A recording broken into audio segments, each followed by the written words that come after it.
I love this guy.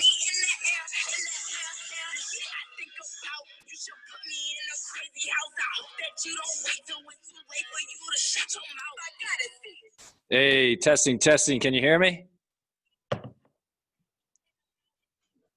Can you hear me here? Testing. How are you, mate? There he is. Very good. That new mic working?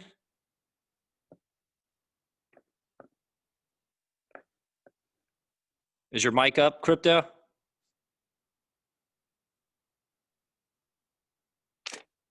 Can you hear me? Having some technical difficulties, it appears. Let's see. I can hear you. He can't hear me. Let's see if I can chat him. Let's see what we got here. Where can I chat him? Here we go. Let's see. I can hear you.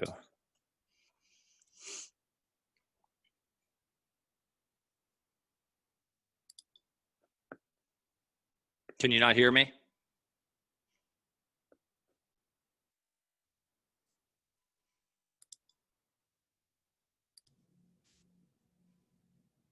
Just bear with us for a second while we work through this technical stuff. We'll get him live.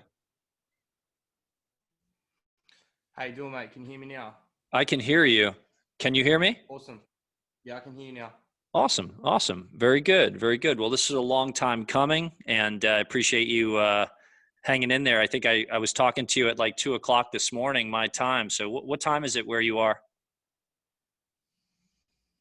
It's 11 p.m., mate. 11 p.m. Well, so, it's pretty early. Yeah. Well, I appreciate you taking time even at this late hour. So anyway, this was a conversation I've been wanting to have for a long time. I'm actually genuinely interested in you as a person, and have been kind of following your activities simply as an interest in human being. I think we have a lot of things in common. But first and foremost, for those who don't know you, can you give me a little bit of background on who you are, and then we can get into it. As one thing is, mate, have we actually started this? We haven't started yet. Oh yeah, no, we're going. I've already got. We're already going. Oh, very nice. Well, mate. So yeah, I'm just. I got into crypto like 2012 time, and that was a very, very different era back then. Things were pretty crazy, and as soon as I got into it, mate, I've just stuck with it. I quit my job in the oil and gas industry, and it's been like 8 coming on 9 years strong now. This has been my life, so it's 24/7. It never stops, and I don't want to be anywhere else, mate. So this is where it's at. Yeah. What did you do in the oil and gas industry? I was a coated welder and a boiler maker, and I think I was moving towards. I had just completed a few courses, and I was working to be an environmental auditor, so a lead auditor in environmental management systems. So that was a bit of a passion for me, is looking after the environment, and I wanted to sort of work in that field for some of the top mining companies, oil and gas companies. So that's what I was sort of moving towards doing. And then that's where crypto came up, mate. So interesting. Were those steam boilers that you were building? What type of boiler systems were you welding?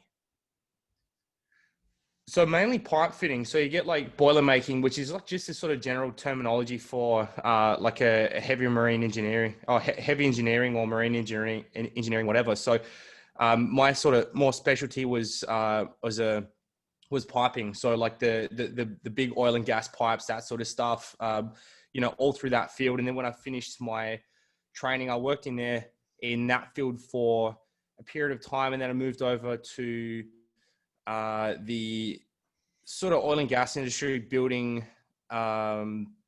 those big ROVs. So basically the big ROVs that go down and play around with the wellheads for inspections, maintenance, all that sort of stuff. So I used to build those things from scratch, off the CAD drawings, and that was pretty much my life for a good couple of years, mate. I Interesting. did that. I was very good at that.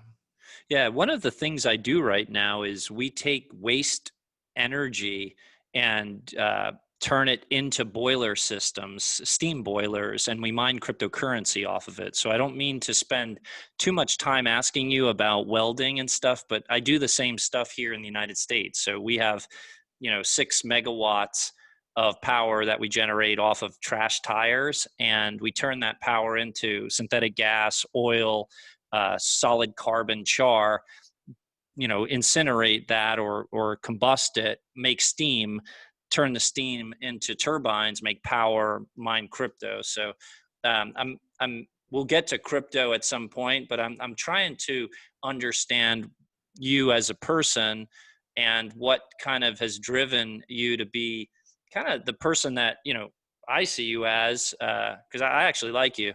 I think you have you just do wild shit, and you've been kind of on top of some pretty big events. And I don't want to get into it yet, so I have a lot of questions I want to ask you. But okay, where are you in the world right now? I'm in Australia, mate. So West Australia right now. Jeez. All right. We're going to touch on what the environment is there as well around COVID, et cetera. But speaking of COVID, going back, you decided to head to China. And I don't know why you went. Was it vacation? You were chasing chicks, just partying? I don't know. But you're in China and literally at the tip of the spear of like the Wuhan virus. I want to ask you, what the fuck were you doing? Mate, it was all right. So I'd actually gone to Beijing to. I was on a contract. I was working in crypto, so it was like I got this random opportunity where like I was contacted by this exchange and they wanted to do some. They wanted to grow their exchange, and I had a look at all these. They're everywhere. All these exchanges. They all want to grow their exchange, and it's all crap. It's all the same stuff, and I mean, they had no idea. And one of the guys that was involved in it, I thought I remembered his name from the early crowd sale through BitShares and Ethereum days. And I thought, you know what? I'm not doing anything else. Like literally, I'm just shitting here, enjoying my life, shit posting on Twitter, just doing whatever. Like, fuck it, let's see where this takes me. So I went to the US and ended up in Beijing. And that was the contract with Judex. And yeah, it was just it was a really cool time to see a different part of the world and how things were there, and get into that, like get immersed in that sort of that tech startup environment. I mean, whatever happened at the end, I mean, it was a great experience. And seeing some of the drive through, some particular guys in there, it was fantastic. I'd sleep all day whenever I want, do what the fuck, and just waltz about. And now it's like, bam, working 24/7, mate, sleep 3-4 hours. There's not even time to piss. And that was the big thing out of it. And then in that, I don't know how I sort of, mate, I'm connected all over the world when it comes to Twitter. I'm always like watching what's going on. It's such a good information source. And I saw this stuff come through about this psycho virus that was coming through some Wuhan. There was like 4 cases or something like that. And then I saw some weird shit in Beijing where it looked like there was people cleaning something up, or there was some shit going on. And at the same time, I'm like, look, I'm very interested. Something's going down. I just started having a closer look, and fuck, man, it was on. It was on. It was that's the very start of it. And I followed like some of the other viruses, like the bird flu and all these other things very early on, and I thought maybe this is one of them. And fuck, right place, right time it was. And I followed it from literally 4 cases all the way through, mate. And it was a pretty cool thing to see. What date was that? When were you in Asia? Just after Christmas. I think it was like a week or 2 after Christmas is when I flew to Beijing. So it would have been Got it. January 10 foot 12. So explain to me then, you're seeing all this weird activity on the streets, and I have this image of you in Asia blowing snot out of your nose. Like, I don't know if you actually were just taking the piss, trolling, Twitter. Did you contract COVID? I mean, what was going on at that moment? Mate, I thought I was going to die. I thought whatever I had, if it wasn't COVID, it was some other crazy virus that they get over there. And I swear it was like, it got close. Like I thought, you know what? I'm finished. I remember being in the hotel. I can't even walk properly. I'm trying to drink and, my head is ringing. My ears are going. I can barely breathe. And my nasal is just congested so much. If I so much as breathed out my nose, snot would just go everywhere. I think that's a video you would have seen, and man, I wasn't playing around, and that was it. But it wasn't COVID. I mean, apparently COVID doesn't do that to you. So it was some other crazy thing that it's probably about to go around. But yeah, I ended up going to a hospital while I was there, and this was like in the early breakout. And I was thinking, shit. I mean, this is a time we didn't know a lot about it, and it was just complete fear. Like you don't know anything, and it's like you think if you catch it, you might fucking die. So I thought I'm going to get to the hospital, get tested. Maybe I can get back to Australia, or maybe I'll like quarantine. I don't know. I just need to go and figure this stuff out.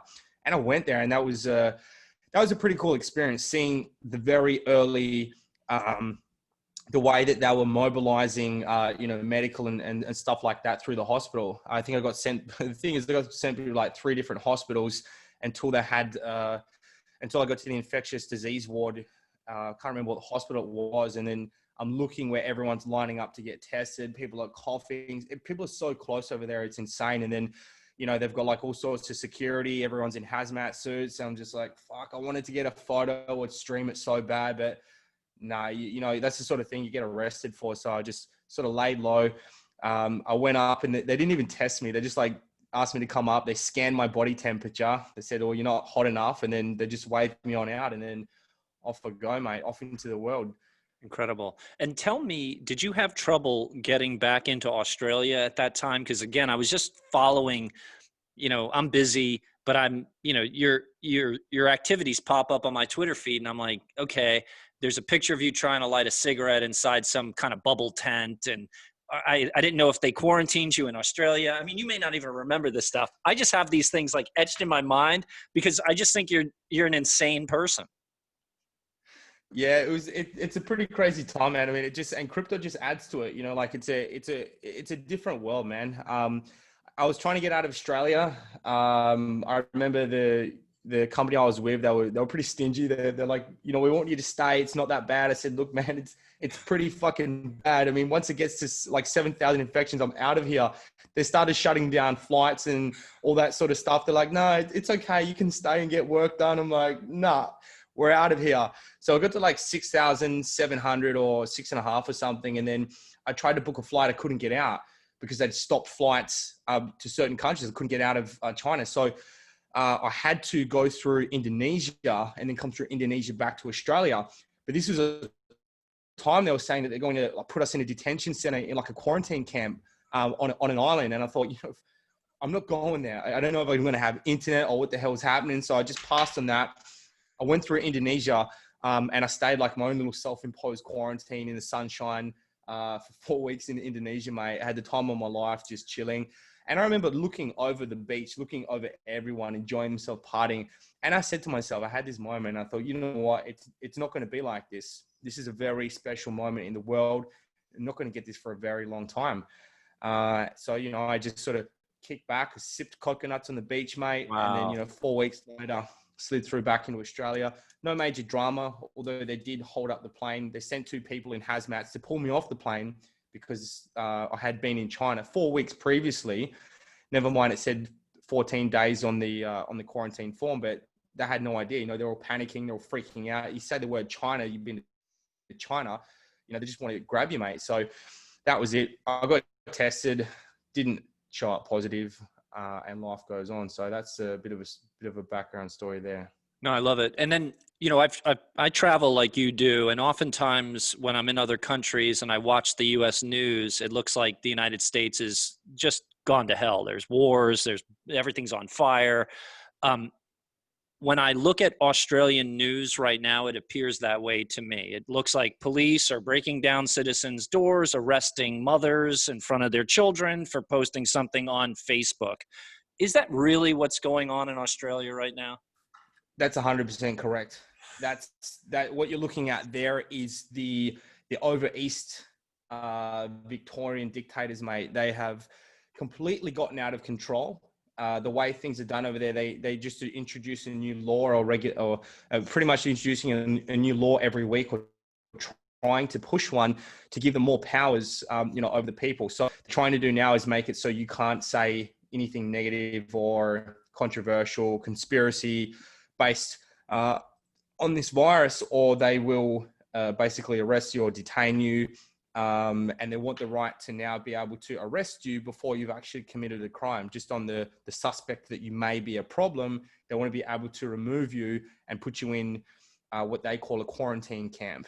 So this is the sort of stuff that you would have seen back in Germany in the days of Hitler. It's very well on that path. And a lot of people just sort of laugh it off or joke it. It's some pretty serious stuff what's going on over there. I'm in Western Australia. I'm fortunate enough to be distanced from that. But I feel that I do need to, I stand with, my fellow Australians, because that's just a start, mate. If they can get away with it there, they're going to come try it here and then other places. You see what the police have changed their uniforms now. They're highly militarized. Now you've got, the black armor, riot shields. You've got these red things, these red police things on them. It's some real spooky stuff, mate. And it's happening very quickly. So what you're seeing, I think it's actually worse than that. Wow. Well, I stand in solidarity with you, and you've got to be careful. Obviously, this is a crazy world. I've been kind of in my basement here since March 18th. We're still probably the ninth worst state in the country in regards to COVID. So things just haven't gotten back to normal here. We haven't had very many kind of riotous situations, but we've had some. I mean, some of the cities here in Raleigh and in North Carolina looted, burned down. It's been wild. I mean, this has been something crazy. 2020 has been something else. So anyway, it looks like you've been able to take on some other hobbies, though. Tell me a little bit about this kind of.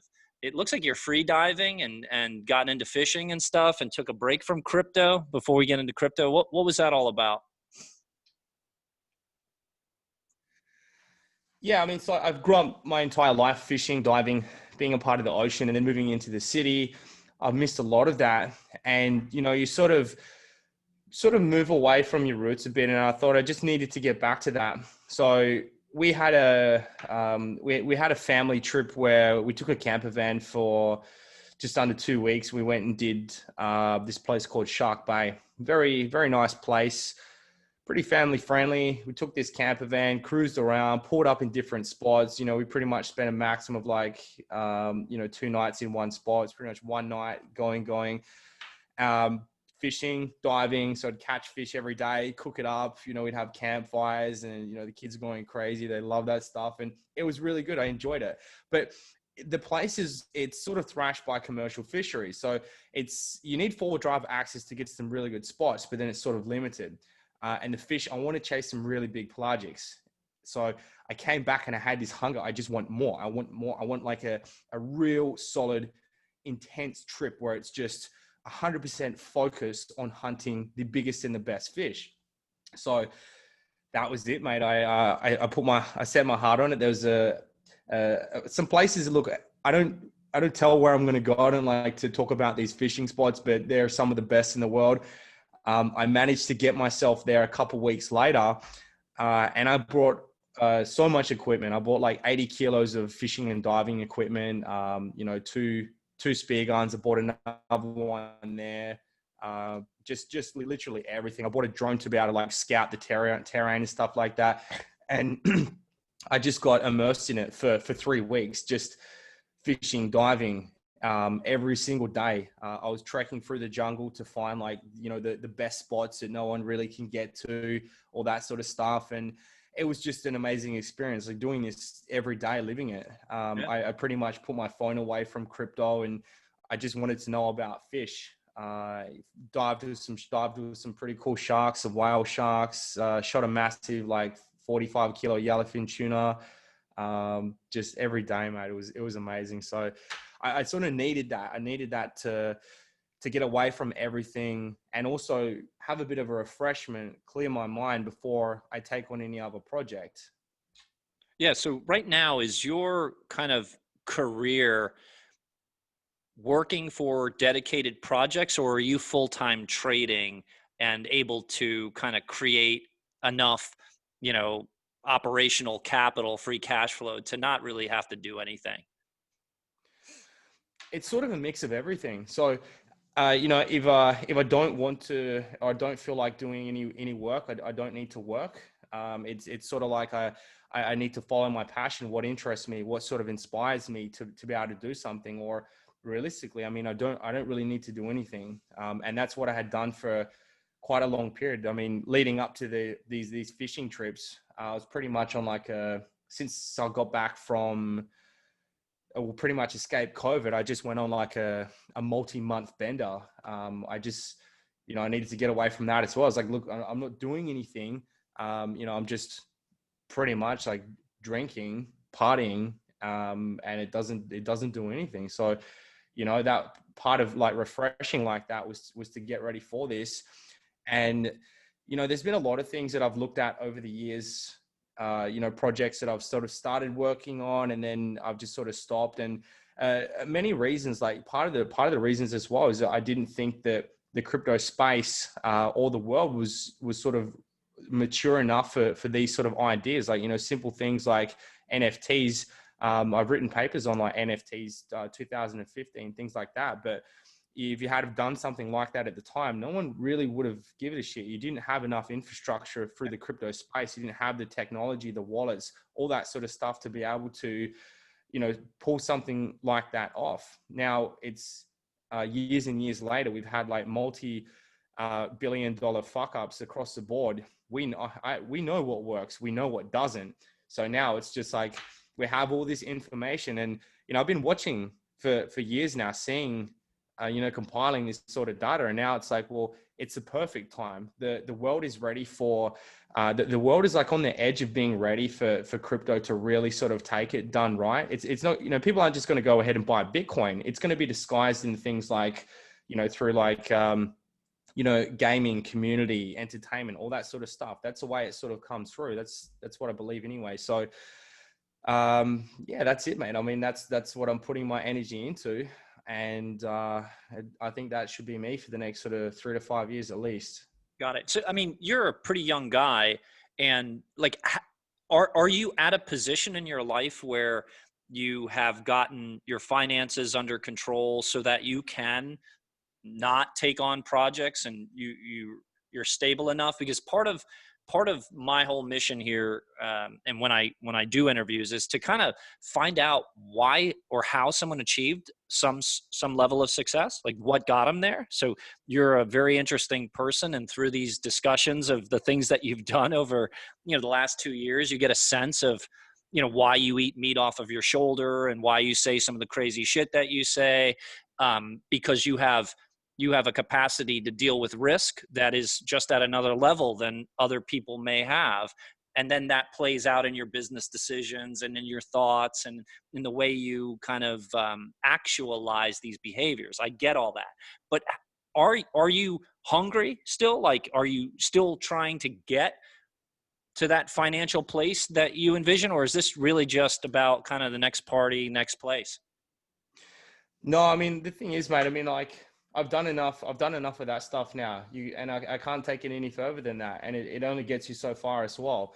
And you sort of know this as you're doing it, but the thing is, like, part of it just becomes sort of ingrained in your lifestyle. And then you partying on Monday, Wednesday, you take a Thursday into a Sunday or a Monday, something like that, and it goes on. But at the end of the day, you're in the same position. You can't extract any more out of it. There's only so high you can ever get. And there's so much more to life, and it's such a waste of, your talent and yourself. So, part of it was like I sort of went into a stage where I just wasn't really that inspired or interested in too much else. So it's so easy to, I have literally all the time in the world to do whatever. And in regard to like, having, BTC or money to be able to do something, there's enough things like set up through crypto or the way it works that it's just never really been an issue. And now it's like, that's not the focus here. It's for me, I want to create something. I want to make something. I really want to be able to, give back to the community in the way and do some really cool projects, like really, and instead of fucking around, get focused, put all this energy into that. So, now all my time is dedicated to this. And I feel like, it's a much better place to be. I'm happier. I've got much more energy. I'm back in the gym now. I walk around smiling. It's just like another sort of thing. So that's where it's at. Yeah. I mean, how do you distinguish between, because this crypto space is just full of charlatans and bullshit artists and garbage. Like, how do you distinguish between it? I mean, for someone like you, who you seem pretty street smart to me, you're a character, you're intelligent, you're traveled, but we all get pulled into some straight up garbage, and you certainly have had your share of it. I mean, how do you navigate that if you're talking to someone else who's new to the industry and may want a joint venture or work on a project? I mean, how can you tell if something's real? Mate, it's just like years and years. Is it impossible to actually figure out if the scammer is like, that's why they're scammers? That's how they get you? It's really, in a way, it's just years and years of compounded experience. That's the best way to put it. So, mate, I can spot a scam from a mile away. You can see in somebody, what they're about. You just can't get anything past me, mate. And if you do think there's something wrong with it, then you just allocate risk accordingly. So that's like part of it. I mean, if I didn't touch something, if I didn't buy something because I thought it was a scam, I would never trade. Literally, most of the things that people have traded this week are scams. They're all scams. There's all some sort of bullshit. It's just a bunch of guys sitting behind a computer, taking templates, manufacturing new branding on it, changing some parameters and just shipping it out. Oh, why? DeFi this, and fuck, it's out there. These guys are cleaning up a couple $100K, 50, 70, 100 each a pop, and it's just going like that, mate. There's no way in the world that you'll ever slip anything like that past me. But there's still the thing is, you still got to sometimes trade these things. That's how it is. If you want to, make your bread and butter, like trading this stuff, it's unfortunate. Look at the stock market. There's still scams on that. You have to trade it. You just need to know how to trade it. That is crypto. A lot of it is a scam. Some people would still argue that XRP is a scam. It doesn't mean you can't make money on it. Right. So that's the way I look at it. And if you're coming into this space new, you're not going to have that. You are going to, all of your emotions, all of like your deepest desires, they're going to prey on that. They're going to sell you exactly what you think you want. And then they're going to pull the rug. Yeah. But, you're not going to be able to do that to these guys who've been around for a while. I mean, is your trading philosophy, if you really boiled it down in the simplest way, is just to accumulate more Bitcoin? Or are you really like a long-term XRP holder and you're buying sushi and, YFI? I mean, because I don't trade, so I'm less interested in those discussions. I mean, but I'm interested in what's driving you. So when it comes to trading, things like that, I mean, this year is a really good example. I waited nearly the whole year for a trade. I was waiting for the next macro trend, the next big thing. And that's sort of like how I've sort of tried to focus on trading, is find these macro trends, invest in the market leaders, then invest in the smaller subsidiaries, let the market carry it. It's going to do the work for you. You literally just need to buy and hold. It's so simple. And there's been so much crap since the start of this year. The market's only really fired up the past couple months. I'd say like maybe 2 months. Before that, there wasn't a lot around. So, the next thing for me was, when I say like, I was looking for like a blue chip, something I could trust, I could really back, go solid on, something like Ethereum. It has the support, it has the infrastructure, it has the developers, it has all of the right money in the right places.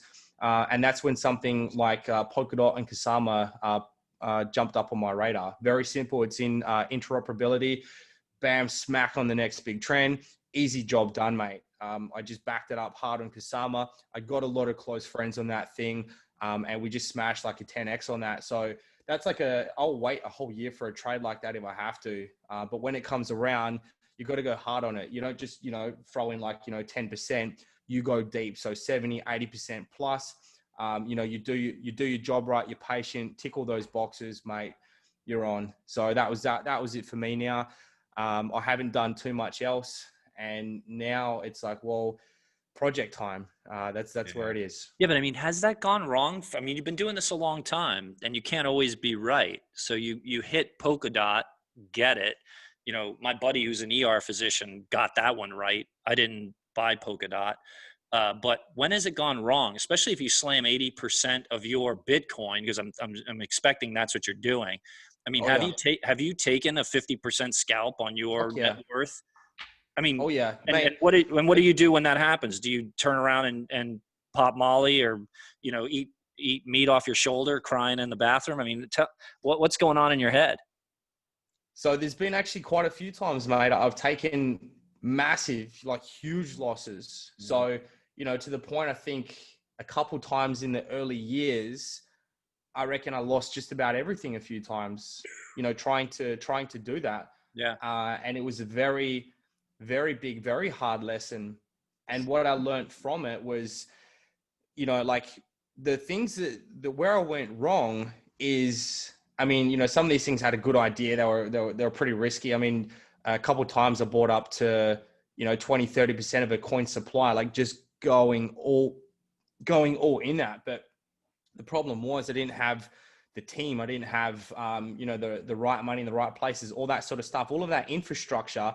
It's basically just, a bunch of crackpot Joes at home on a project. That was the difference. So, you're really investing in the team, not just the idea and, the tech. You're investing in the team. When you have a solid team, when you have something as solid as Kusama or Polkadot, the chances of, look, when you're getting in low on something like this, the chances of you, losing, 80, 90% of your investment are extremely low.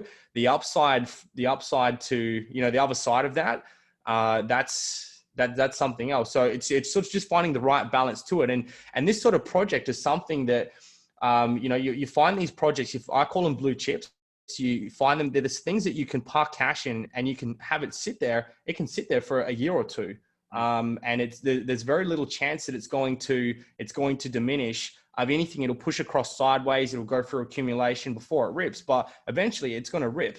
And if I was wrong on this, I would have had my ass absolutely handed to me, but I'm not. I know what I'm doing, or I like to think I know what I'm doing. Yeah. And now it's just like, well, where's the next one? What's that next sort of thing? So obviously it's not going to be going 80, 90%, whatever into it. It'll be a smaller position, because I don't think you'll find something like that for a very long time. Yeah. So is just holding Bitcoin boring to you? It's not boring. I mean, it has its merits. It's like, holding Bitcoin securely offline is, everybody should be doing it. Everyone should have some. It should always work like that. But the thing is, just sitting there, holding it, wanting it to go up, and like wishing that it's going to go up for a pump, so you can get a Lambo. Yeah, that's just a meme. It's like it may happen one day, but I'm not sitting there like, waiting for it. There's too much fun to be had in the meantime. So, Got it. You should always have some coins to the side, but you need to, get involved in the market. You need to take these risks. You're going to learn about this space. You have to get into it. You can't just sit on Bitcoin. You've got to participate. And beyond buying and selling coins, and do you actually ever invest in equity positions in these companies? So you actually like hold paper or hold stock? Because I understand No, owning tokens is essentially the same, but you don't do any of that. no. And do you get paid ever, uh, like distributions of tokens to represent these companies? So do you ever kind of defer compensation, like cash compensation, so you can get ownership in the project? I guess a lot of people do in the space. Mm. That's that's more Yeah. common than you would imagine. And the way I see it, if something pops up on your radar and it's something that you're looking to participate in, or you think there's sort of potential, it's something that you're going to throw some cash in, it would sort of make sense to be along that path. So A lot of that's my it. buddies don't take comp at all. They want to be paid in either Bitcoin or whatever token that is being represented, which I don't have any problem with, actually. I'm literally just giving people strategies to try to get money, get paid. If you're going to give time to something and you believe in it enough to put your name, because you've done that. I mean, you literally have gone out and tattooed yourself with XRP. I mean, and now I was trying to watch it. I mean, you don't feel the same way about XRP than you did when you got that tattoo, I'm sure, right? Well, no, I mean, I sort of feel you got to understand. I mean, the tattoo at the time, it's a bit different from what a lot of people think. I mean, here all the time, and it's small things with small minds, man. I mean, at the time, I mean, I had Shield XRP through years. I mean, I got mates in that shit at like zero point 0.8 of a US cent. Uh, like some of these guys have retired many times over, Sure. and it was going through all of that period of everybody just all the Bitcoin people just hating on it, just destroying it, slandering it left, right, and center. And I'm saying, look, it doesn't matter what you want to think of a banker's coin. It's the fucking dumbest thing I've ever heard. Like, just have a look what they're doing. There's some potential here. Back it. So, being able to back it early, and then, I mean, it peaked at like, $2.80, Yeah. $3, and I'm off my face in Vegas. Fuck, man, that's what it's about. No, So, I love it. I always wanted, yeah, I always wanted something to be there for me. I wanted to have that, that sort of like that trophy. This is it, and after that, it's still to this day, it means just as much to me, even more, because of everything that's happened between now and then and back and forth. And some of the guys, I mean, dude, I'm like the number one hated person in XRP right now. I'm getting some really terrible, really mean comments. But the thing is, like, they don't understand, they don't know. And they'll never fucking know. But the thing is, it's like I'm seeing a lot of distance between what Ripple actually started out to do and what they're doing now. So I'm just trying to help the community. Sure. That's a whole entire other conversation. Yeah, look, again, I'm a fan, and these questions are really to try to explore the decision making that you go through, just to arrive at life and conclusions and the direction you go through. And I actually enjoy that more than you're trying to pick the next shit coin. Like I mean, I actually feel like you can do all the research in the world, and I can put 100 shit coins in a room. You can't fucking pick the polka dot. You can't. Like, you have to Bring put it. you have to put positions on most of them, and you may get lucky. Maybe you can. My general impression is I've invested in hundreds of companies. I've invested hundreds of millions of dollars into projects. At the end of the day, I put a lot of chips on the table, and some of them have paid off. But I thought they were all pretty good because I invested in them. I mean, I don't know. I don't know. I mean, do you have a comment about that? Yeah, of course. I mean, it's entirely. I mean, I think here talking about companies, but in crypto, I feel it's so much easier. It is so It's the much same easier. thing, though. You've said to me you're picking teams, you're assessing the Yeah, thesis.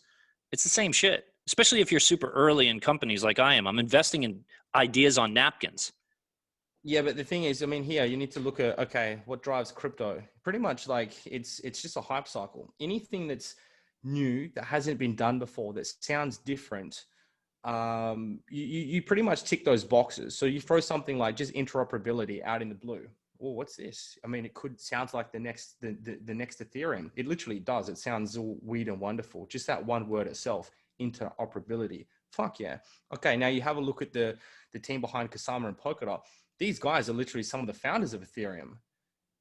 Big tick. Then you see that they've got the web foundation. They've got all this sort of stuff behind it. They've got the right sort of elements to sort of legitimize it. And then there's the right money in the right places. Then the next thing is the market cap. It's cheap enough. Fuck yeah, we're gonna pump this 10x easy. I didn't even need to question. Didn't need to question it was going to happen. It was going to happen. And that it was that easy. It just comes down to waiting for all of those right things to get to the stage. I mean, as I said, it's going to take a long time to find another one like that is just blatantly obvious and easy to just hit.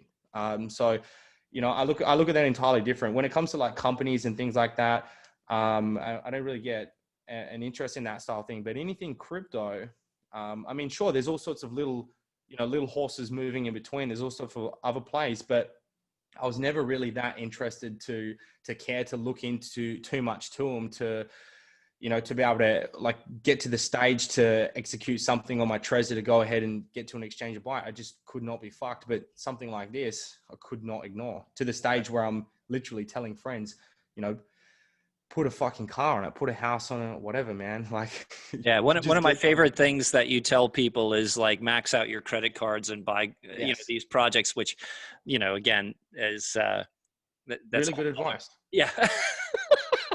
I love it. It's some of the best advice you're ever going to get. And the thing is, like, this sort of advice you can't pay for. You're not going to be able to pay someone that's going to be able to tell you this stuff. And the fact that people get it for free, it makes it so special. You're going to understand, what are you going to buy with your credit card? You're going to buy dumb shit. You're going to buy like consumer items. You're going to buy some speakers, some headphones, like a bike, all this sort of dumb stuff that you can literally, what's it really do? It doesn't really do anything.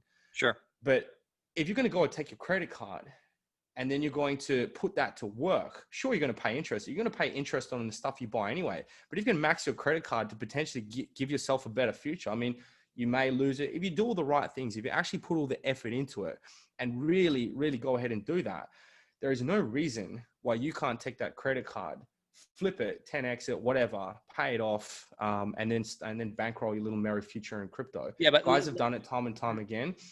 This is not the sort of advice that you're going to get from your financial advisor, but mate, I would much rather max a credit card on crypto over consumer items any day. Look, I don't think that philosophically what you're saying is wrong. Like, I think it's leverage. I mean, you're just using leverage. Now you want to use the cheapest leverage you can, so you get the best arbitrage opportunity, and if your credit cards are paying, 17%, there's risk, right? It's a very expensive money, and you've got to be more right than wrong when you do that. It's no different than me taking a mortgage on a investment property, and they're giving me an 8% or 7% note on it. So look, I'm not in any way saying that your general thesis is wrong. It's just, do your own research, maxing out your credit cards. You could be left totally wrecked, obviously, if you pick the wrong project, and there's risk. But,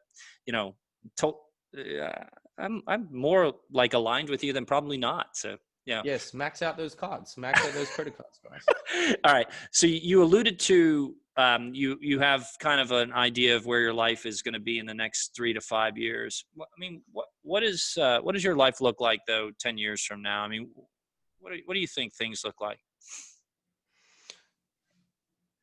Say like the next sort of 10 years, mate. I mean, where I want to be in 10 years is just sort of very well structured. I want to be doing all of the things that I enjoy, all the hobbies that I like to do. I want to take up a bunch more of hobbies. Anything that I do in that space, I want to be really good at it. So, if I'm fishing or I'm diving, I want to be really good at fishing. I want to be really good at diving. I get so interested in, I want to get, all sorts of different gear to, try all sorts of variations, what works for what fish, study, in depth of how to, target specific species, stuff like that. I mean, all sorts of different hobbies. I love cooking. I want to be, much better much better cooking. I want to have a nice big veggie garden made, a nice big area where, you know, I can grow my own food, have my own food, stuff like that. Like that's a sort of like, you know, place that I want to be at in 10 years. I want to be Nice. focusing on my kids. I want to, you know, to raise my kids,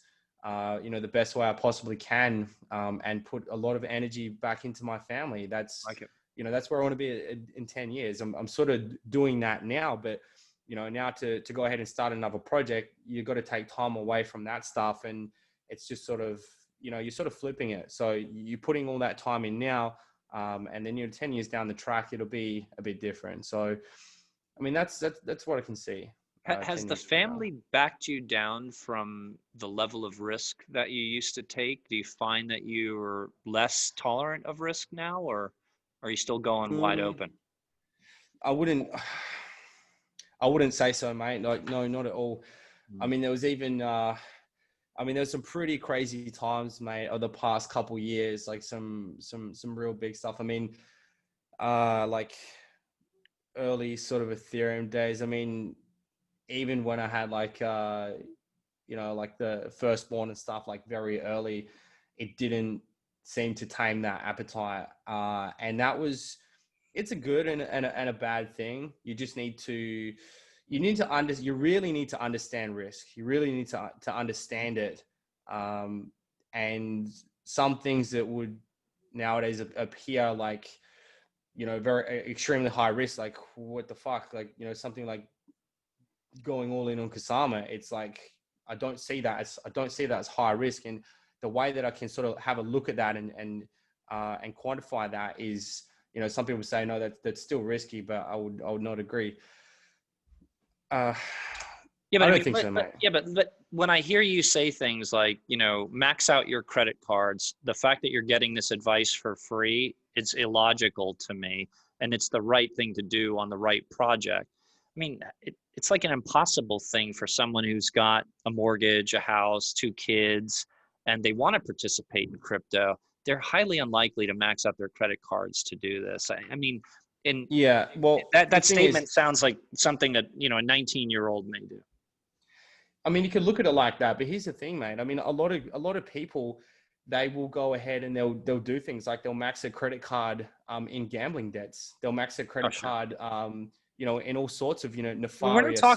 we're not talking about buying bullshit sneakers and stuff, because I agree with you there. I think that, but I'm saying leveraging yourself with like a high interest decision, like maxing a credit card to buy, you know, an obscure token. It just sounds risky. And I'm saying, like, for someone who's got a family, because I tweeted this morning, like the easiest thing in the world is like to go and build your own thing.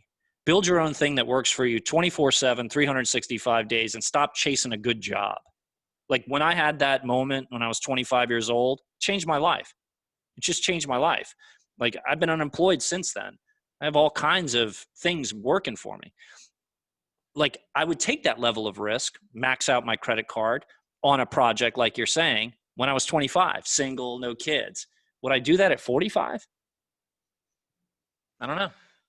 I don't know, man. I feel like a part of it is it's sort of a lot of people that are in that sort of, you know, 9 to 5, like, you know, just sort of going with the schedule, going like through that same thing day in, day out. Sometimes you just really like that is, you just need to go bam and take some sort of absurd risk to just change your life. And look, even if you lose it all, it's by doing that, by taking a step aside and saying, you know what, I'm sort of done with this. I want something else. It can potentially start something else somewhere else. I mean, it's just that drive to go, you know what, fuck it. I'm going to try this. And, you know, you don't need to go ahead and max your credit card. I mean, you can do like, you can literally start investing with $50, $100. You don't even have to start investing in crypto of anything. I mean, you're getting these airdrops right now, left, right, and center, just by participating in Telegram groups. And you're seeing some of these things that are worth like 5,000, 20,000, you know, a week or so later. If you have the time to participate in these things, you know, that's what it comes down to. But then again, it's like, you know, when you're working a 9 to 5, you have kids, you have a wife, you have all that sort of shit. Where do you get this sort of time from? It becomes hard. So, you know, in one sense, it's like, you know, what do you do? What do you do when you're in that position to get out of it? It's very easy for us to say, you know, go ahead and start a side business and do this. But for someone in a 9 to 5 style, schedule like that, it is almost like a pipe dream, to go ahead and step out and do something like that. So, I just like to, give and say to anyone in that, if you want to try, sort of move from that, is just really focus on what you love. Then, you can't go wrong there. If you're doing what you love, then it's going to lead to great things anyway. So, I guess it is pretty extreme to say to max your credit card, but extreme circumstances. No, I get it. Yeah. No, I'm not backing down from that. I think that the essence of what you're saying is wise, right? It's a focused investment on something that you have conviction and asynchronous information. There's a lot of reasons to do it. I get it. All right. So look, I want to know, what are you working on right now in terms of a project? Anything in particular? Yeah, the project that I'm working on now, I don't want to go into detail too much, because I do believe that any time that there is sort of any sort of new cool idea, or you put some sort of the pieces together, you say anything, you're going to see it everywhere. Other people are going to grab it. Teams, it's just the way it is. So, the plan right now is to format it into what I'd say would be like a draft proposal, and then go ahead and take that and then do the back end of it. So the actual working model separately. So, I can basically hand the draft proposal about, people have a look at it, they'll put their thoughts, etc. on it. And then I'll be working off a separate document. So that's the focus now. Now, are you going to be raising capital for it, or is this a crypto project? It is a crypto project. Okay. I don't know if I will be raising capital for this yet. I think there's a possibility that I will. Mm-hmm. So yeah, I'll focus on this first part, and then we'll get to that. The thing is, like, one of my problems, I mean, as soon as I start thinking of a problem too far away, it'll distract me. So I just know to stay on this task, get that done, and we'll deal with the rest later. That's awesome, man. Well, look, I'm so happy you're healthy and safe, and you're not stuck someplace. I feel for all the people that are dealing with these wild times in Australia and here in the United States, and I really appreciate you taking the time to just talk about life with me. We could talk about the technical crypto stuff all day long, but I don't think people spend enough time just genuinely being interested in people, and I'm genuinely interested in you. I want to see you super succeed, have a giant boat, spearfishing, riding the back of whale sharks, whatever it is. I just want to see you realize all that, and I mean that. Thanks very much, man. I really do appreciate it. I think you're a really cool guy. It's been awesome following you, past couple of years, doing some really cool stuff. I appreciate it. And, I can't wait to see, where the next sort of couple of years take you as well, mate. Yeah. So, well, let's get a beer if we're ever in the same place at the same time. I missed you last time. I think you were in Vegas and you got to see Pomp, but I won't miss it again. Sounds good, mate. Thank you. All right. See you, man. Take care.